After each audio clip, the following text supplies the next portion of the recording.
மாப்பிள்ளை கல்யாணம் பண்ண மாமியார் கூட போயிடுறாங்க. இது மாதிரி போலாமா? அது எதுன்னு தெரியல, சொல்லுங்க. அதாவது இந்த மார்க்கத்தை பொறுத்த வரைக்கும் ஆண் பெண் அல்ல ரெண்டா படைச்சிருக்கிறான். மனித குலத்தை படைச்சு என்ன பண்றான்னா, ஆண்களுக்கு அவங்களுடைய உடல்வாகுக்கு தகுந்தவாறு, அவங்களுடைய அறிவுக்கு தகுந்தவாறு அவங்களுக்கு சில பொறுப்புகளை அல்லாஹ் சுமத்தி இருக்கிறான். பெண்களுக்கு அவங்களுக்கு தகுந்தவாறு சில பொறுப்புகளை அல்லாஹ் சுமத்தி இருக்கிறான். அப்ப அவங்கவுங்களுக்கு என்ன பொறுப்பு சுமத்தப்பட்டுச்சோ அதன்படிதான் அவங்க என்ன செய்யணும், இயங்கினா தான் சமூகம் நல்லா இருக்கும். அந்த அடிப்படையில் அல்லாஹ் என்ன செய்யறான், ஆண்கள் இந்த குடும்ப வாழ்க்கை என்ற ஒரு ஆணும் பெண்ணும் சேரும் பொழுது எப்படி எல்லாம் அல்லாஹ் பொறுப்பை சுமத்துறான். நீங்க உணவு கொடுக்கிறது உங்க வேலை, அல்லாஹ் நமக்கு சுமத்துறான். ஆண்கள் தான் என்ன செய்யணும், பொம்பளையும் சம்பாதிக்க முடியுங்கிற மேட்டர் வேற. ஆனாலும் அல்லாஹ் யாருக்கு சுமத்துறான், நீங்க கணவனா இருக்கக்கூடியவர்கள் தான் உங்க மனைவிமார்களுடைய உணவுக்கு பொறுப்பாளர்கள். உடைக்கு கிசுவத்து உண்ண அவங்களுடைய உடைக்கு யார் பொறுப்பாளரு, நீங்க தான் பொறுப்பாளரு. அவங்களுக்கு தங்குற வீடு வீடு எடுத்து கொடுக்க அஸ்கினு உண்ண மின் கைது சக்கண்டும், நீங்கள் குடியிருக்கிற இடத்துல அவங்களை குடியமர்த்துங்கள் அப்படின்லாம் எல்லாம் என்ன செய்யறான், குரான்லயே கட்டளையிடுறான். அதே மாதிரி கல்யாண விருந்து கூட கொடுக்கிறோம். அந்த விருந்தை கூட அல்ல யாருக்கு கடமையாக்கி இருக்கிறான், ஆம்பளைக்கு தான் கடமையாக்கி. வலிமாங்கிற விருந்து பெண் வீட்டாருக்கு ஆக்கல.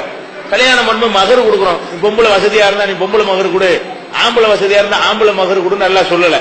பொம்பளை எவ்வளவு பெரிய கோடீஸ்வரியா இருந்தாலும் மகர் யார் கொடுக்கணும், ஆம்பளை தான் கொடுக்கணும் அப்படின்னு நல்லா சொல்றான்.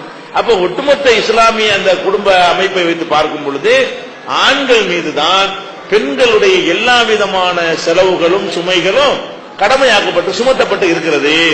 அப்படிங்கும் பொழுது அவங்க என்ன பண்றாங்க, காயல்பட்டினம், கீழக்கரை, அதலாம்பட்டினம், நாகூர், இது மாதிரி ஒரு 4-5 ஊர் இருக்குன்னு. இந்த மாதிரியான சில ஊர்கள்ல மாப்பிள்ளை என்ன செய்வாருன்னு கேட்டா, கல்யாணம் பண்ண உடனே புகுந்த வீட்டுக்கு அனுப்புவாங்கல்ல, பொண்ணு அனுப்புற மாதிரி என்ன செய்வாங்க, அவங்க வீட்டுக்கு அனுப்பி விட்டுறாங்க, போயிட்டு வான்னு சொல்லிட்டு. பிறந்த வீட்டுல அவருக்கு என்ன இல்ல, உரிமை கிடையாது. எந்த வீட்டுல ஒரு ஆம்பளை பிறக்கிறாரோ அவருக்கு அந்த வீட்டுல உரிமை கிடையாது. அங்க யாராவது பொம்பளை பிள்ளை இருந்து அதுக்கு சொந்தமாயிரும். அவருக்கு தங்கச்சி ஒண்ணு வச்சுன்னு அந்த வீடு தங்கச்சிக்கு சொந்தமாகி போயிடும். இவருக்கு வீடு கிடையாது. இவர் எங்க போன பொண்ணுடைய வீட்டுக்கு போயிடுவாரு. அங்க போய் என்ன செய்வாருன்னு கேட்டா, அங்க ஒருத்தர் இருப்பான பொண்ணுக்கு அண்ணன் தம்பி இருந்தா அவன் ஓடி போயிடுவானே கிட்டாது, அவனுக்கு வீடு கிடையாது. அப்ப இந்த வீடு யாருக்கு சொந்தமாயிருது, பெண்களுக்கு சொந்தமாக்கி பெண் வீட்டுல கொண்டு ஆம்பளை என்ன செய்யறாங்க, வச்சிடறாங்க. அப்படிங்கும் பொழுது ஒரு ஆண் பெண்களை நிர்வகிப்பார்கள். அல்லாஹ் சொல்றான், அர்ரிஜாலு கவ்வாமுன் அல நிசா, பெண்கள் ஆண்களை நிர்வகிக்க வேண்டும். அதுக்கு 2 தகுதி அல்லாஹ் சொல்றான். ஒன்னு ஆம்பளைங்கிறதே ஒரு தகுதி, 2வது தகுதி என்னன்னு கேட்டா ஒமிமா அன்பகு மின் அம்பாலிகும், தங்கள் பொருளாதாரத்தை ஆண்கள் செலவிடுற காரணத்தினாலதான் இவங்களுக்கு நிர்வகிக்கிற பொறுப்பு தரப்பட்டிருக்கிறது. செலவிடுதல்னா என்ன, வீட்டுக்கு வாடகை ஒண்ணு தானே செய்யுது. அப்ப அவங்க வீட்டுல இருந்துட்டீங்கன்னா நீங்க அவங்களுக்கு செலவழிக்கல, உங்களுக்கு அவங்க செலவழிக்கிறாங்க. அப்படின்னு வரும் பொழுது நிர்வகிக்கிற அந்த தார்மீக ரீதியில அவன் தகுதி இழந்து விடுகிறான். எதற்காக நிர்வகிக்கிற பொறுப்பு அல்லாஹ் தந்தானோ அதை ஒன்னால் கையாள இயலாது நல்லா சொல்லிவிட்டான். நடைமுறையில இது நடக்குது. என்ன நடக்குது, பொண்ணு வீட்டுக்கு போயிட்டான்னு சொன்னா அவனுக்கு ஏதாவது மரியாதை இருக்குமா? மாப்பிள்ளைங்கிற மரியாதை எல்லாம் எப்ப இருக்கு, அந்த ஒரு மாசம் 2 மாசத்துக்கு இருக்கு. ஒரு வருஷத்துக்கு ஒரு அப்படி தலையை காட்ட போனா வாங்க மருமகன்னு கூப்பிடுவாங்க. காலமெல்லாம் டேரா அடிச்சா அப்படி ஒத்துக்குவாங்களா, மரியாதை போயிரும்ல. அப்படி சில பேர் அங்க அடிச்சுட்டாங்கன்னு எப்படா கிளம்புவாங்கிற மாதிரி நினைக்க ஆரம்பிச்சிருவாங்க. அப்ப அந்த வீட்டுல உள்ள மரியாதை எல்லாம் கெட்டு போய் நம்ம எதுவும் தப்பு செஞ்சா கூட கண்டிக்க இயலாது. என்ன செய்வாங்க, கண்டிச்சா நீங்க தான் வெளியே போகணும். கண்டிச்சா நீங்க கண்டிச்சிட்டீங்கன்னா நீங்க தான் விட்டு வெளியே போகணுமே தவிர அவங்களுக்கு என்ன, அதனால கண்டிச்சா நீ போயிட்டு என் வீட்டுல நான் இருப்பேன் அப்படின்னு சொல்லிட்டார்களே. ஆனால் அந்த எப்படி நிர்வாகம் பண்ண இயலு, இதெல்லாம் ஒரு நல்ல ஒரு முறை கிடையாது. அது ஒரு வகை. இன்னொரு வகை என்னன்னு கேட்டா, பெண்ணை பெற்றவங்களுக்கு அது சுமதானது. ஒரு பெண்ணை பெற்றவங்களுக்கு 10,000 20,000 வரதட்சணை கேட்கணும், அதுவே கஷ்டமா இருக்கிறது. 4 பொம்பளை பிள்ளைய ஒருத்தன் பெற்றான 4 வீட்டுக்கு எங்க போவான்?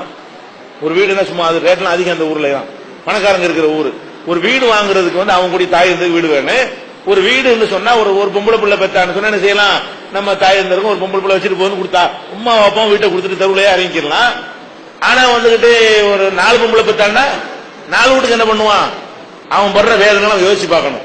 வீடு கொடுத்துதான் ஆகணும். பொண்ணை பெத்தா வீடு பொண்ணு கொடுக்கணும், பேர் பொண்ணுக்கு இவன் தான் கொடுக்கறது, இவன் தான் இருக்க போறான்.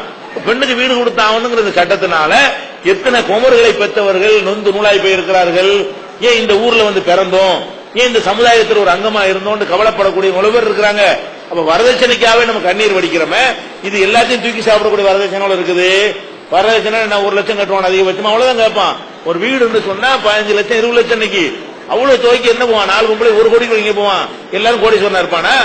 அப்ப அந்த மாதிரி எல்லாம் யோசிச்சு பார்க்கக்கூடிய நேரத்தில் இது பெரிய சமூக கொடுமையா இருக்கிறது. இது எந்த வகையில என்ன செய்ய முடியாது, நம்ம ஏற்றுக்கொள்ள முடியாதுங்கிற வகையில் நம்ம காயல்படுத்த நினைஞ்சோம். அது விளக்கமா சொன்னோம். குடும்பவியல் அதை பத்தி விவரமா பேசியிருக்கோம். குடும்பவியல்ங்கிற அந்த தொடர் சொற்பொழிவு நினைஞ்சிருக்கிறோம். ஆண்கள் தான் பெண்களுக்கு கொடுக்கணுங்கிறது விரிவாகவும் பேசியிருக்கிறோம். வரதட்சணை வன்கொடுமைங்கிற தலைப்புல நிறைய மாநாடுகள் நடத்தி அதுலயும் பேசியிருக்கோம்.